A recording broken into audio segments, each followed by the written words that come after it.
Hey folks, it's Marvin Cash, the host of the Articulate Fly, and we're back with another Western North Carolina fishing report with Dale Collins at Tuckaseegee Fly Shop. How's it going, Dale?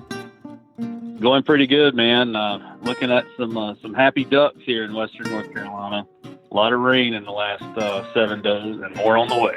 Yeah, and snow. I mean, tell us a little bit. I mean, I've seen the pictures. You guys got an absolute ton of water. Yeah, it was amazing. Just the amount of water coming out of these mountains there at the end of last week.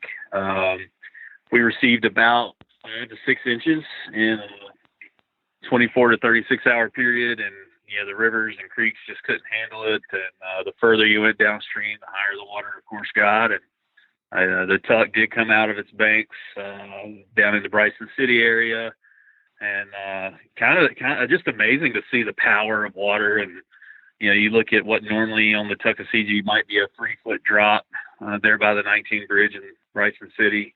It's a riffle. It's not a drop at all. So incredible to see that much water come through. But it got back in its banks, and then we saw some snow come through.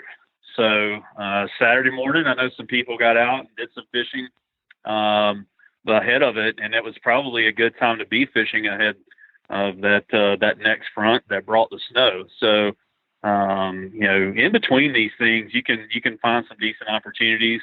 The snow got out, and we had a beautiful day yesterday.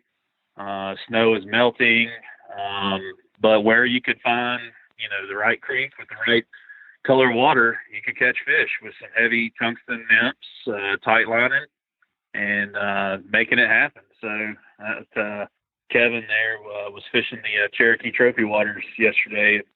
Came into the shop today and telling me that he got into them. So, where you can find those pockets of good water, it happens. But round 2 coming through, another big front coming through, bringing 2 to 3 inches here in the next 12 to 24. So we'll see what tomorrow brings. Yeah, so I guess the advice is to, one, be careful, but to, obviously be careful, but also to kind of try to fish the rise in that water and the fall of the water if you can find somewhere safe enough to wade. That's right. And, it's also, if the water's really high, get out that switch rod or spin rod if you've got one, and just kind of stick to the bank and chuck it out there and let the current swing it down, swing a streamer down, and just kind of see what happens if you're in the area or happen to be up here. And safety, you can't emphasize that enough. Make sure you got that wading belt on, cinch it up tight, and know your limits. I mean, bad things happen in water above your waist. The center of gravity changes, and I know on guided trips, I try not to let people get in water situations unless we're crossing to go somewhere and they're within reach. We're not just going to be standing in waist deep water. Usually we're going to try to make the physics work for us, not against us. And so yeah, it's just know your limits and be safe. Yeah, and I would say don't let your pride get in the way of using a wading staff either. Oh, absolutely. Yeah, definitely. Have if you've got it, use it for sure. So, I guess we're talking streamers, right? And probably heavy nymphs close to the bank? That's right. Heavy nymphs close to the bank, trying to find those pockets within reach. With the streamers, if you're fishing park waters or waters, that might be, typically like 7X kind of water, you don't want to go crazy on the size of the streamer. I think it's a fad right now to fish the crazy, gnarly, articulated stuff. Stick in the national park and these clear creeks. They're just going to be slightly off color. They're not going to be muddy like the Tuck or the big broad rivers.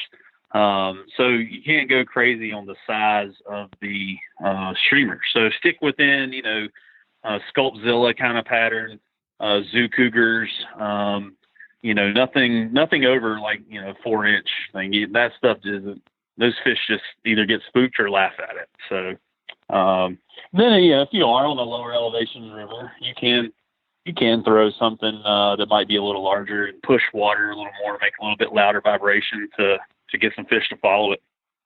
But it's a low percentage shot. You got to keep that in mind. Like, no expectations there. Yeah, it's all about covering water for sure. Yes.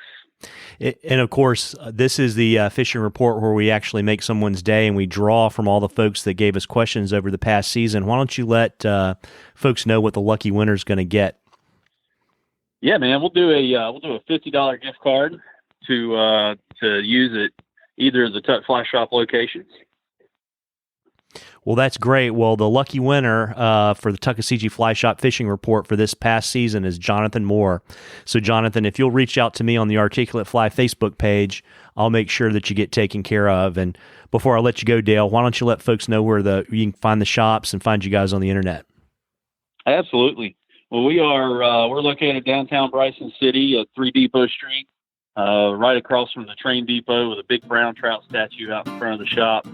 And then downtown Silva, 530 West Main, right underneath that beautiful big courthouse overlooking these mountains. And on the web, tuckflyshop.com, and social media is the same. Well, that's great. Well, listen, folks, if you get out and fish, please be careful. And if you decide you want to stay home, a great time to subscribe to the Articulate Fly podcast and listen to a few back episodes. Tight lines, everybody. Tight lines, Dale. You too, Marvin.